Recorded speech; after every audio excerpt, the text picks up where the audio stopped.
सुंदर महल बना सोने का, सुंदर महल बना सोने का, इसे दान में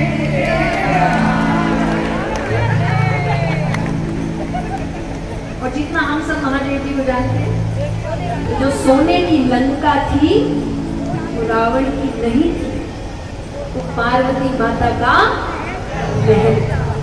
आगरा के फतेहाबाद रोड स्थित राजदेवम में श्री श्याम परिवार सेवा ट्रस्ट की ओर से आयोजित 7 दिवसीय श्रीमद् भगवत कथा का गुरुवार को शुभारंभ हुआ। कथा के प्रथम दिन देश की प्रसिद्ध कथावाचक जया किशोरी ने बड़ी संख्या में मौजूद श्रद्धालुओं को कथा का महत्व बताते हुए आध्यात्मिक और सामाजिक विषयों पर अपने विचार साझा किए। अपने प्रवचन की शुरुआत में जया किशोरी ने कहा कि सत्य वही है जो कभी नहीं बदलता और उनके अनुसार वह केवल ईश्वर है। उन्होंने कहा कि मनुष्य के जीवन में परिस्थितियां कैसी भी हों, हमेशा सत्य और ईश्वर का सहारा लेना चाहिए। उन्होंने श्रीमद् भगवत कथा के प्रथम श्लोक का उल्लेख करते हुए कहा, वेदव्यास ने ईश्वर के 3 स्वरूप सत्य, चित्त और आनंद का वर्णन किया है। उन्होंने कहा कि वास्तविक आनंद भौतिक साधनों में नहीं बल्कि ईश्वर से जुड़े रहने में है। यदि जीवन में आध्यात्मिक आधार मजबूत हो तो व्यक्ति हर परिस्थिति में संतुलित रह सकता है। प्रवचन के दौरान जया किशोरी ने निस्वार्थ प्रेम पर भी विस्तार से बात की। उन्होंने कहा कि सबसे मूल्यवान वस्तु धन या आभूषण नहीं बल्कि ऐसा प्रेम है जिसमें स्वार्थ ना हो और जो समय के साथ बार बार ना बदले।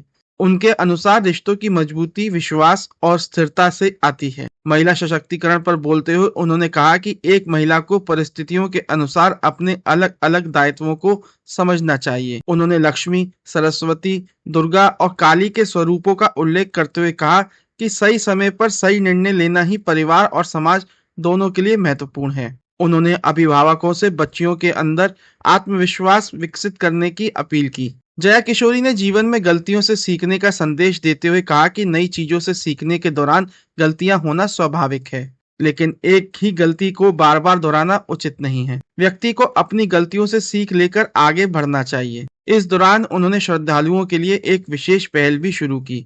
उन्होंने बताया कि 7 दिनों तक चलने वाली कथा में प्रतिदिन श्रद्धालुओं को कथा से जुड़ा चिंतन करने के लिए होमवर्क दिया जाएगा। अगले दिन कथा शुरू होने से पहले पिछले दिन के विषय में प्रश्न पूछे जाएंगे ताकि लोग केवल कथा सुनने ही नहीं बल्कि उसके संदेश को अपने जीवन में उतार सकें।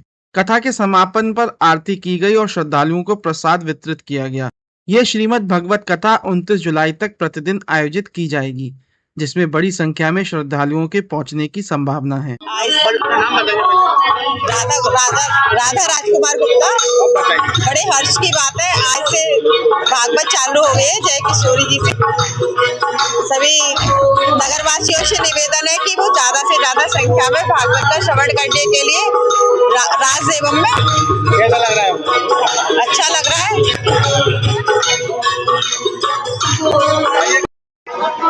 आज जय किशोरी जी आई है, पहला दिन है। कितना उत्साह है बच्चों में, क्या कहेंगे? बहुत उत्साह है। कैसा लग रहा है? बढ़िया लग रहा क्या है। कहेंगे शहरवासियों से? शहरवासियों से आने का निवेदन करेंगे। ठीक है, ठीक। मेरा नाम ऋषिक मांगलिक है। बड़े सौभाग्य की बात है कि भागवत का आयोजन आज से शुरू हो गया है राजदेवम फतेहाबाद रोड पर, और किशोरी जी हम सबके बीच में आ चुके हैं। हम सभी उनके मुखारबिंद से भागवत महापुराण का रसपान कर रहे हैं। सभी शहरवासियों से मेरी अपील है, ज़्यादा से ज़्यादा संख्या में राजदेवम में पधारें और इस कथा को सफल किए। बहुत ही भारी उत्साह दिख रहा है आगरा की जनता में। आज भी 4000 से ऊपर पब्लिक राजदेवम में इस वक्त बैठी हुई है। और लोगों से भी अपील करना चाहते हैं। मेरी लोगों से अपील है, राजदेवम में पधारें और किशोरी जी के मुखारबिंद से भागवत कथा का श्रवण करें।